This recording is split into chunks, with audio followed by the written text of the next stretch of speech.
Muy buenos días. Un aplauso para ustedes, por favor, para la gente que nos acompaña de manera presencial. Nos encontramos en la Galería de Arte Contemporáneo de la ciudad de Jalapa y agradecemos a la Secretaría de Cultura por las facilidades para poder realizar los trabajos de la FIL Educa 2025 desde este recinto tan lindo. Saludamos a la gente que nos ve a través de las diferentes plataformas y agradecemos el seguimiento que tuvo ayer. La verdad, agradecemos porque estuvo bastante vista la primera parte de nuestra Feria Internacional del Libro Educa 2025. Tuvimos un día bonito y arrancamos bonito y el día de hoy es un programa igualmente espectacular y para no quitarles mucho tiempo vamos a ver qué es lo que sucedió el día de ayer. Nos apoyas con el videito vamos a ver qué sucedió el día de ayer aquí en la Galería de Arte Contemporáneo, cómo arrancamos la sesión matutina. Y bueno, recuerden que 27 y 28 de octubre en las tardes tenemos el Encuentro Internacional de Investigadores y hoy cerramos con 3 presentaciones más y el jueves tenemos otras 2 o 3 si no me equivoco. Entonces, son trabajos postdoctorales. Vamos a ver qué sucedió el día de ayer. Entusiasmo de poder compartir esto que es la Feria Internacional del Libro Educa 2025, una feria que va en la edición virtual y en edición presencial. Esta mañana contamos con la presencia del doctor Vladimir Pérez Rivera y su libro La catástrofe de la educación. También presentamos Jóvenes entre la guerra y la paz, de la licenciada María Guadalupe Flores Villa. ¿Y qué decir de Cura al niño y sana al adulto, del autor Juan Manuel Carreras Topete? Y en la parte juvenil, Azul Carreón nos presentó El Pacto, los demonios vuelven. Y el Colegio Las Hayas nos hizo una extraordinaria presentación de la revista El Haya, con la presencia de los estudiantes que colaboran en ella. Cerramos esta primera jornada con la presentación del libro Poemario Haikus de Edgar Aguilar. No te pierdas esta Feria Internacional del Libro Educa 2025 en su edición virtual y presencial. 26, 27 y 28 de octubre. Galería de Arte Contemporáneo de Jalapa. Un aplauso para todos los participantes de esta feria, que además ayer también arrancó la parte virtual y ahora el maestro Lautaro les irá contando un poquito son 25 autores, 27 autores los que participan en esta feria y nada, es una experiencia muy bonita porque finalmente lo decíamos ayer, si leer es volver a lo esencial, la importancia de que lo esencial impacte en las emociones de nuestros colectivos. Pero arranquemos con el programa del día de hoy. Vamos a iniciar con un taller. Cuéntanos un poquito al respecto. Claro que sí, muchas gracias por la participación tanto en la virtualidad como en la presencialidad y llegar a cada vez más países, más personas con con estos libros, con estos autores, con estos escritores y estos talleristas que nos tocan el día de hoy.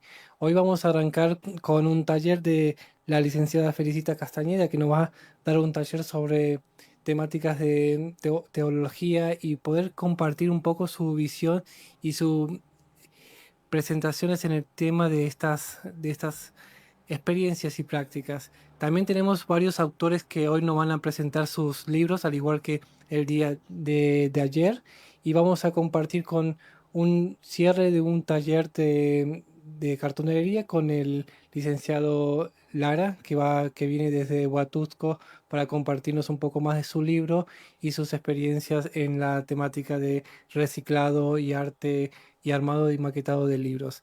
Este día es, al igual que el día de ayer, promete muchos autores, muchos conocimientos, y también les recomiendo la parte virtual, que tenemos más de 27 autores a nivel internacional de muchos de los países, y en estos días de 27 a 28, cada una hora se desbloquea un nuevo video de un autor internacional que nos comparta sus libros, que todos están en Amazon y los pueden leer y descargar a partir de esa plataforma.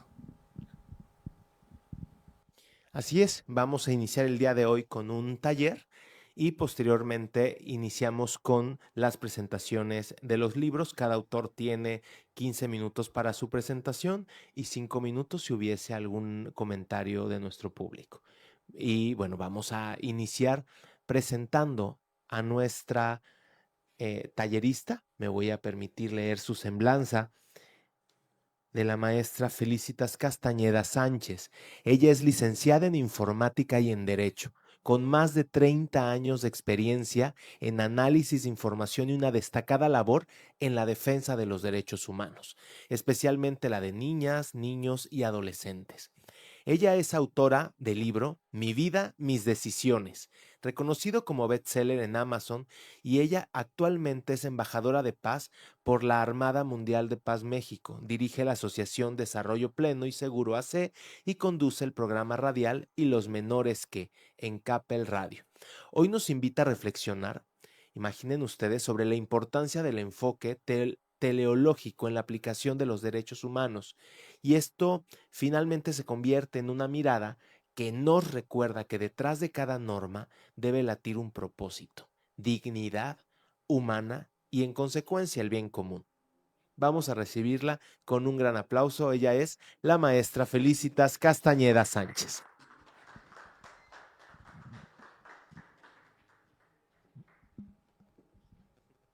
Gracias. Muchas gracias. Hola.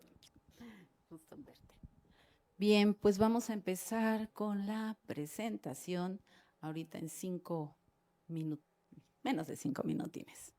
Ok, en lo que empezamos yo quisiera compartir con ustedes unos datos personales para que ustedes puedan comprender por qué mi interés en hacer este tipo de talleres.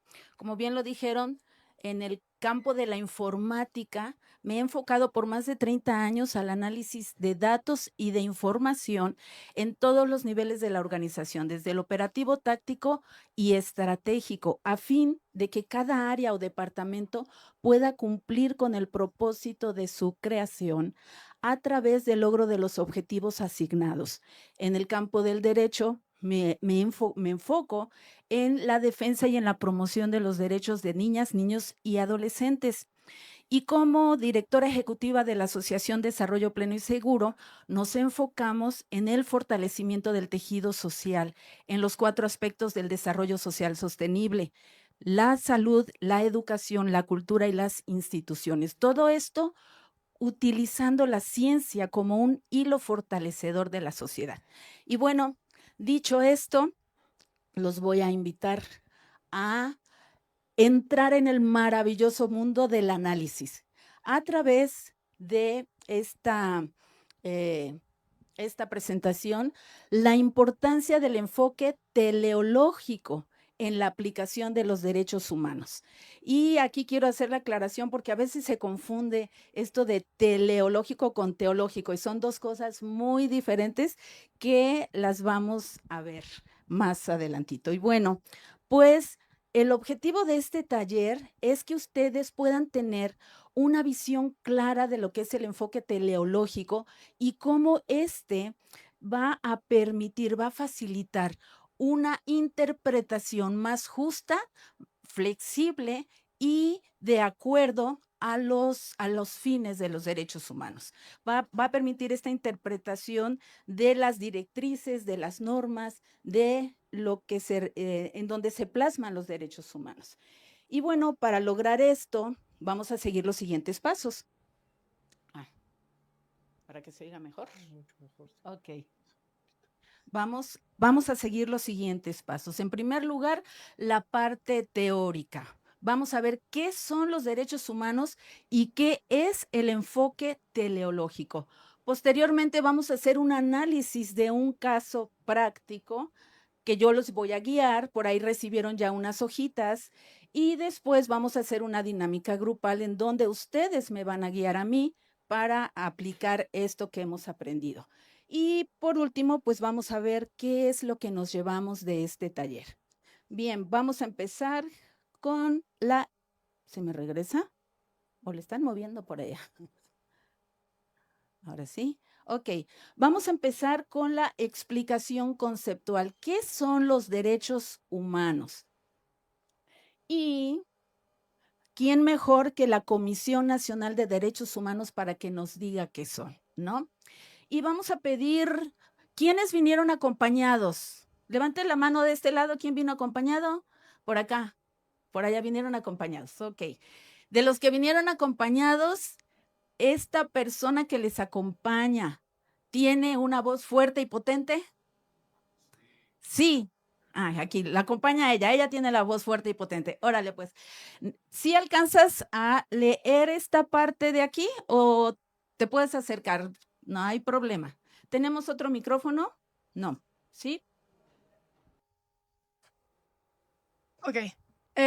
Los derechos humanos son el conjunto de prerrogativas sustentadas en la dignidad humana, cuya realización efectiva resulta indispensable para el desarrollo integral de la persona.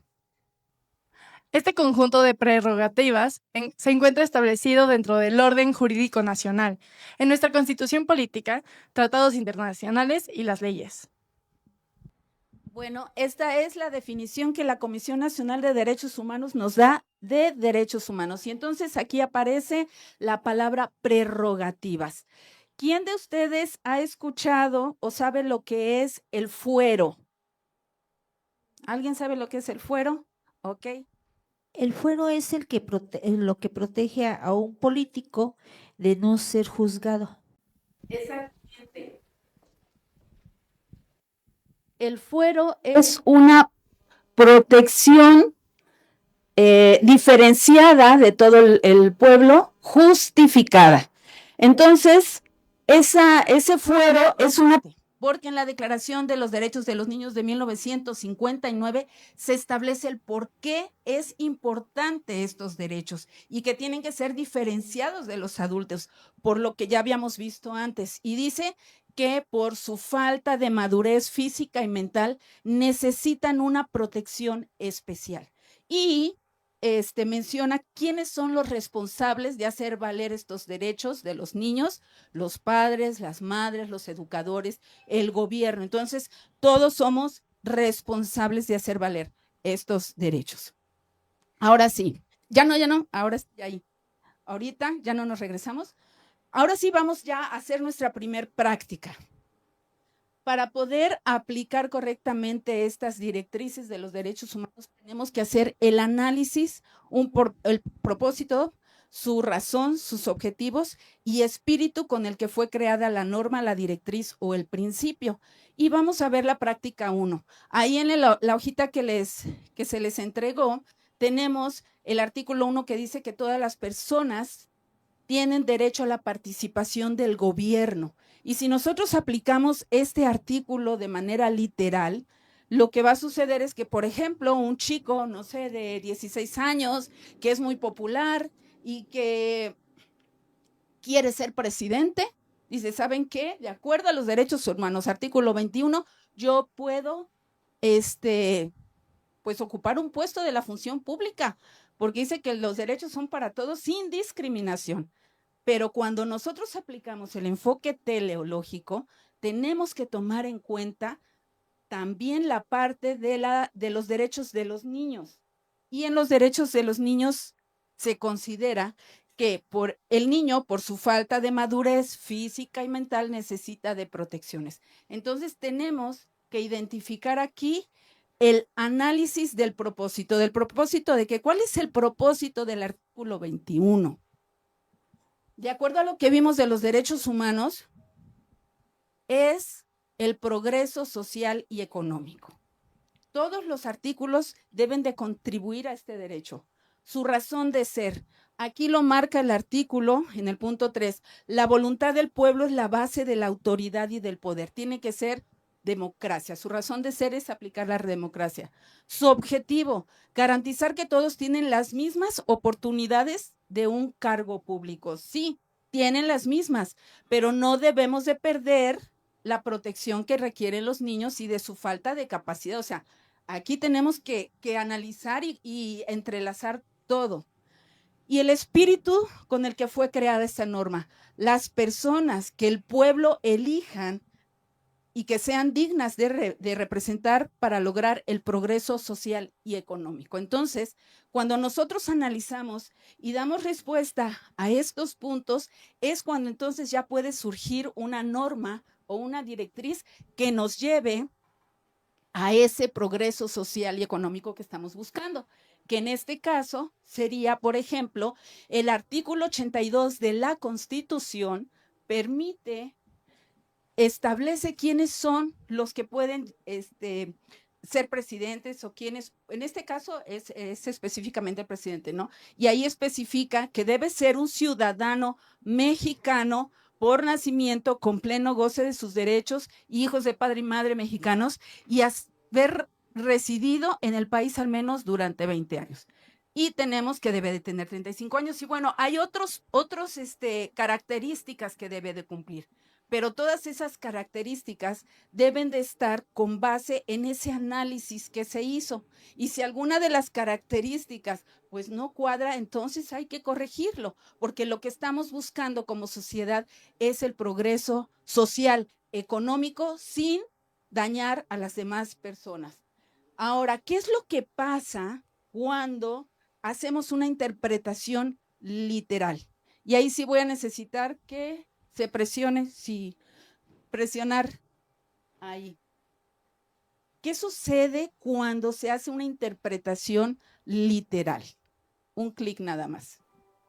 Las niñas de este país tienen derecho a conocer su propio cuerpo, a saber que ningún adulto puede tocar su cuerpo si ellos no quieren, y que eso es una forma de violencia. Tienen derecho a conocer que pueden amar o tener relaciones sexuales con quien les dé la gana, basadas, eso sí, en el consentimiento. Okay. Ahí vemos la evidencia de lo que sucede cuando interpretamos literalmente los derechos humanos. Recordemos que en 1995 se estableció que los derechos sexuales eran derechos humanos. Y entonces cuando leemos la Declaración del 48 y dice, todos tienen los derechos humanos, pues suceden este tipo de interpretaciones que prácticamente realmente no aplican. ¿Por qué? Porque no se llevó a cabo un enfoque teleológico. Vamos a ver el siguiente, creo que estaba bajito en el archivo, estaba bajito. El siguiente video. Los delincuentes menores de edad son aprehendidos por la policía, son llevados a orden de un juez y el juez los procesa con las garantías que tienen los menores de edad. Eso está trayendo como consecuencia que la mafia y los grupos de delincuencia organizada utilicen a los jóvenes como carne de cañón para ponerlos en la primera fila de combate, para hacer que ellos sean quienes delincan, porque lo que establece la norma es que los menores de edad son inimputables. Entonces aquí yo quiero ser muy claro. Nosotros no estamos diciendo que les vamos a hacer cumplir las penas a los menores de edad como adultos. No, aquí lo que nosotros vamos a plantear es que se juzgue en las mismas condiciones que los adultos. Es decir, con el mismo procedimiento, con las mismas penas y sin que se acojan a las garantías que tienen por ser menores de edad. Entonces salió lo mismo, ¿no? O sea, no los vamos a juzgar como adultos, pero no vamos a permitir que las leyes que los protegen apliquen. Esto es lo que sucede ahí. Si en Ecuador, la ley de integridad pública es lo que decía, y en Ecuador la UNICEF se pronunció en contra de este tipo de interpretaciones de los derechos humanos. Y la UNICEF en Ecuador dice que están afectando gravemente a los adolescentes, y a los cuestionamientos y preocupaciones de la UNICEF se unió Human Rights Watch. La organización internacional fue tajante. La ley integral pública pone en peligro a los niños. Y vamos a ver el siguiente video, que es en Perú, también está sucediendo lo mismo, están tratando de igualar los derechos humanos de adultos y de más que niños. víctimas de esas bandas. Y es más, cuando hacemos un estudio de qué chicos ingresan a la justicia juvenil, también vemos que hay gran afectación de chicos que tienen problemas de abuso de sustancias, familias desestructuradas, no han acabado la escuela primaria, menos la secundaria, o sea, tienen una hoja de vida que es testimonio de una desprotección histórica sobre sus vidas. De hecho, la convención, y esto es muy interesante porque se nos olvida, y ahora ha salido también un proyecto de ley que se presentó en la Comisión de Constitución diciendo que se rebaje la edad a 14 años. Esto es ya, roza un poquito la locura, ¿no? Como él dice, ¿no? Este tipo de interpretaciones donde queremos que los niños, pues sí, que apliquen los derechos humanos en el mismo cajón de los derechos de los adultos es de locura. Y por eso es bien importante que comprendamos que que los derechos humanos se dieron en dos fases. La fase de la Declaración de los Derechos de 1948 y la Declaración de los Derechos de 1959, que esa es una declaración de los derechos de los niños, específicamente de ellos. Y como vimos en la práctica, sí, tomamos los derechos humanos del 48, pero tenemos que aplicar los derechos de los niños del 59 para poder hacer ese análisis y no pasar sobre los derechos de los niños. Entonces, esto es lo que sucede cuando interpretamos de manera literal. Ahora habíamos quedado en que yo les iba a guiar en la primera práctica, ahora ustedes me van a guiar en la segunda práctica. Este artículo de la Declaración Universal de los Derechos Humanos es el artículo 6. Todo ser humano tiene derecho en todas partes, al reconocimiento de su personalidad jurídica. Y bueno, cuando hablamos de personalidad jurídica, involucra dos partes. Una, hablándolo así más claramente, es la capacidad que tiene el ser humano de recibir esos derechos. Y la otra es la capacidad que tiene el ser humano de ejercer esos derechos. Y entonces, si vemos aquí, ¿alguien me puede leer la parte, lo de abajo que está azul es lo que dice la Declaración de los Derechos de los Niños? ¿Nos puede usted leer? ¿Nos puede leer? ¿No puede ver? ¿Quién nos puede leer esa parte, por favor, para que no los aburra con mi voz? ¿Por acá? ¿Sí? Pásale. Considerando que el niño dice... Por su falta de madurez física y mental, necesita protección y cuidados especiales, incluso la debida protección legal, tanto antes como después del nacimiento. Así es. Esta consideración de la Declaración de los Derechos de los Niños indica esta falta de madurez y que requiere de una protección legal tanto antes como después del nacimiento. Y en el principio 2 nos dice que los niños gozarán de esta protección especial, dispondrá de oportunidades y servicios dispensados. Ok, ¿alguien más que nos pueda leer esta parte, voz fuerte y potente? Por favor, muchas gracias. Ahora sí, ahí le pasan. Gracias. Principio 2. Adelante. El niño gozará de una protección especial y dispondrá de oportunidades y servicios, dispensando todo ello por la ley y por otros medios, para que pueda desarrollarse física, mental, moral, espiritual y socialmente en forma saludable y normal, así como condiciones de libertad, dignidad y ¿qué dice? Promulgar Leyes con este fin.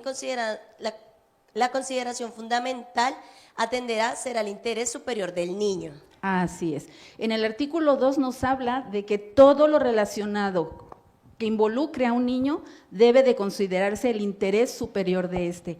Y ese interés superior está marcado en la Declaración de los Derechos de los Niños de 1959. Por eso cada vez que analicemos un derecho nos tenemos que ir a la base, que es la Declaración de 1959. Entonces, ok, ya teniendo esto, vámonos, ahora ya no funciona. Pues ¿cómo va a funcionar si aquí tengo el chip? Bueno, a ver si lo quieres poner. Ya con los nervios de que se apagó ese rato, ya, como decía mi abuela, ando buscando el burro y estoy montada en él. Ok, entonces ya vimos este artículo 6, ¿no? Si se puede, si no, pues sígueme ayudando. Ok, ya tenemos aquí análisis del propósito. ¿Cuál es el propósito de los derechos humanos? En este caso el artículo 6. ¿Alguien que levante la mano? ¿Se acuerdan lo que vimos? Les voy a ayudar, empieza con P. Ok. Promover el progreso social y económico. Ese es el objetivo de los derechos humanos.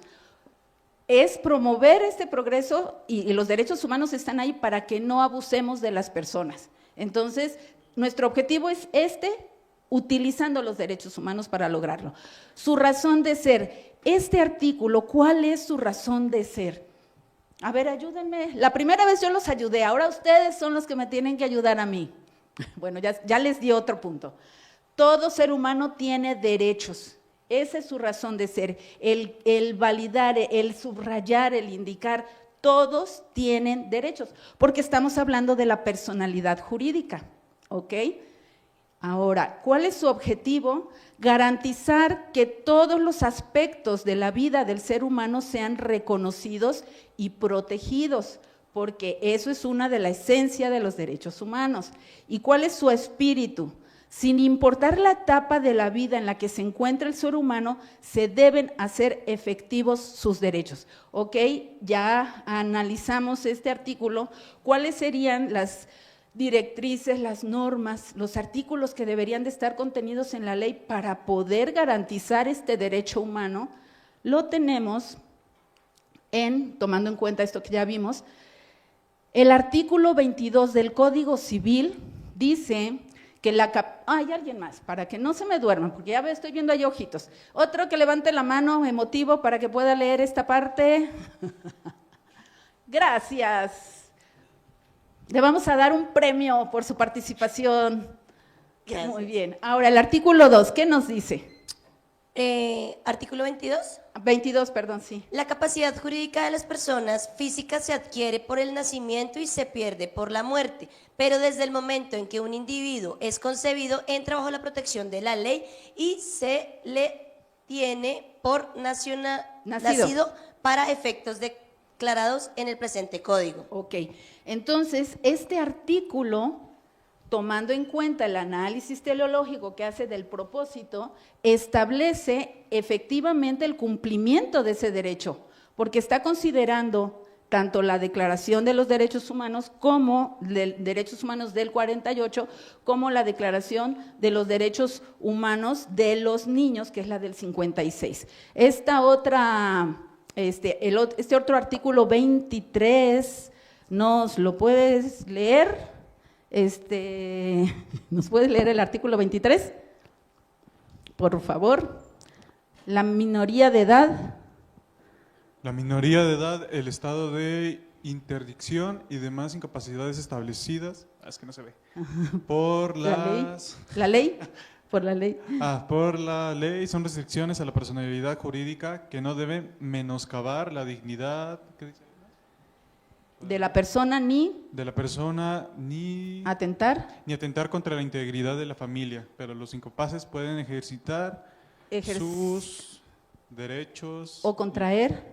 Y contraer… Obligaciones. Obligaciones por medio… Sí, es que está… Se tapa ahí. Obligaciones por medio de sus… representantes. Entonces, acuérdense que cuando hablábamos del artículo 6 de personalidad jurídica, estábamos hablando de su capacidad para recibir esos derechos y para ejercerlos. Entonces, aquí nos dice que todo ser humano va a tener esta capacidad de tener derechos que lo protejan desde que la persona adquiere por nacimiento y pierde por la muerte. Desde ahí ya tiene derechos, pero también habla, pero desde el momento en que el individuo es concebido ya tiene esos derechos y coincide con el derecho, con la base de los derechos de los niños, que es la del 59, en donde especifica que incluso debe de recibir protección aún antes de nacer y después. Y este 22, el 23 nos habla de que, bueno, el niño tiene sus representantes para que puedan ejercer, hacer efectivos los derechos de los niños, los derechos humanos, ¿no? Entonces, mientras el niño no tenga esa madurez, esa capacidad, tiene sus representantes que son los padres y bueno, estos artículos cumplen con un enfoque teleológico los derechos humanos. Y con esto terminamos.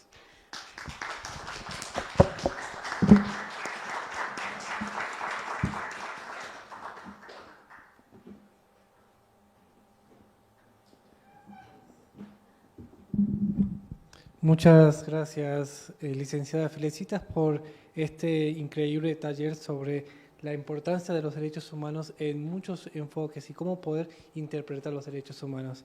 Ahora, fíjense todo este estudio que me parece importantísimo. Nosotros, como saben, creamos la Certificación Internacional en Manejo y Defensa de los Derechos Humanos. Y entonces, en todas las formaciones de inteligencia educa, derechos humanos no está ajeno y lejano. Y todo lo que nos acaba de explicar la licenciada tiene el sentido porque finalmente cuando buscamos alcanzar la paz, solo se concibe a partir de lo que está legislado. Ahí es esta utopía que se llama paz, sí requiere de legislación y sobre todo dependemos estrictamente de la interpretación. Me pareció un ejemplo impresionante estos videos porque al final por ahí va siempre todos los temas de derechos humanos, quién lo interpreta, cómo se lee, quién lo dicta. Y ella también participa como autora invitada en la Feria Internacional del Libro. Ya salió ayer la presentación de su libro. Y quisiera nada más así rapidísimo le contemos a la gente de qué va el libro. Ok, bueno, el libro va, como bien lo dijeron, soy licenciada en informática y tiene mucho que ver con procesos y nuestra mente más bien la computadora es un modelo básico del proceso de nuestra mente. Entonces el libro trata sobre el proceso de toma de decisiones que llevan a cabo los jóvenes y en el libro se explican los elementos clave involucrados que viene siendo el sistema de creencias, el sistema de recompensas, la corteza prefrontal y ciertos elementos claves para poderlos entender y utilizarlos a favor de los padres para que puedan enseñar a sus hijos y si este libro lo lee un adolescente, le permite comprender cómo funciona él para entonces poder lograr el proyecto de vida que él decida. Por eso se llama Mi vida, mis decisiones, donde él va a decidir hacia dónde va, pero de manera científica, ¿no? Porque ahí se habla mucho de la neurociencia, los procesos, se habla de los valores, porque el sistema de creencias es clave para la toma de decisiones. Tu sistema de creencias está formado por creencias que es información que entra en ti subjetiva, no validada, pero también la información es conocimiento que forma todo donde tú tomas decisiones. En resumidas cuentas, más o menos sería eso el libro. Que por cierto, ahorita va a estar acá afuera, lo voy a poner. Traigo unos ejemplares. Muchísimas gracias. Pasemos acá al centro para hacer entrega de su reconocimiento, por favor.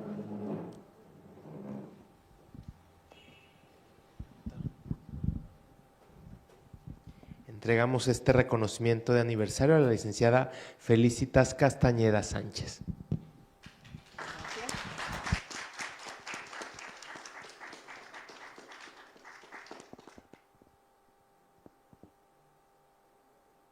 Damos un detallito de Inteligencia Educa y uno de Zoe Gamboa. Muchas gracias. Gracias.